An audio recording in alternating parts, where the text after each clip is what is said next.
That's a little about do what you love. Let's talk about love what you do. If we were asked to split our lives into categories, most of us would choose three: work, leisure, and sleep. Or more realistically, work, not at work, and sleep, right? Let's say one of your friends bought a rent house, investment property that needed quite a bit of repairs, and they told you they couldn't afford to do everything at one time, so they would put new carpet in this month. Next month, they would repair the huge holes in the roof and then start painting the walls the following month. Do you think that maybe you would mention that they would want to repair the holes in the roof first? I mean, it would just make sense to work in the area that would make the most difference, as well as the area that would protect and enhance future investments, right?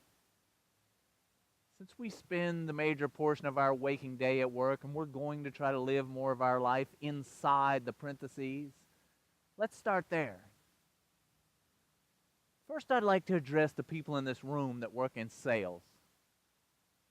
I want you to raise your hand if you work in sales or you have worked in sales of any kind.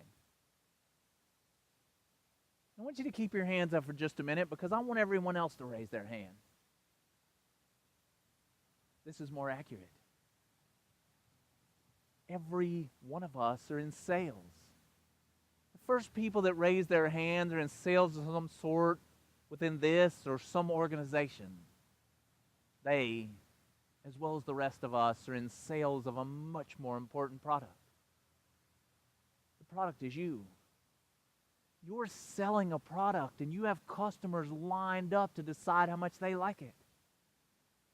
Product you has a trademark, logo that's stronger than the Nike swoosh.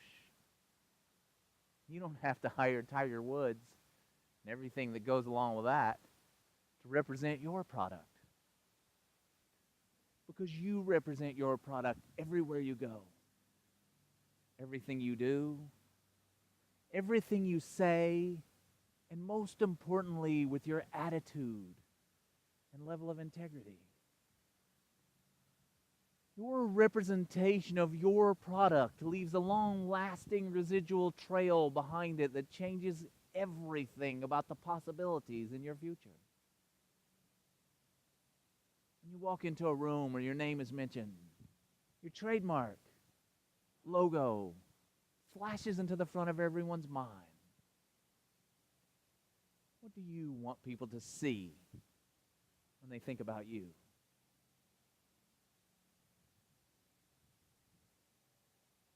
If you're the product, and you are, who are your customers? Almost everyone you come in contact with during your workday, as well as some other parts of your life. Your number one customer is your direct boss. They buy what you're selling every week, as well as have a lot to do with determining what you get paid for it. If you actually work with the customer that brings the money through the doors, that's a pretty important customer. The people above your boss are customers. The people that work for you are certainly your customers as well. They count on you for guidance to lead them in the right direction. And you should be leading them, not managing them. Lead the people, manage the business. But that's another talk for another day. Wikipedia defines the customer as a current or potential buyer or user of a product.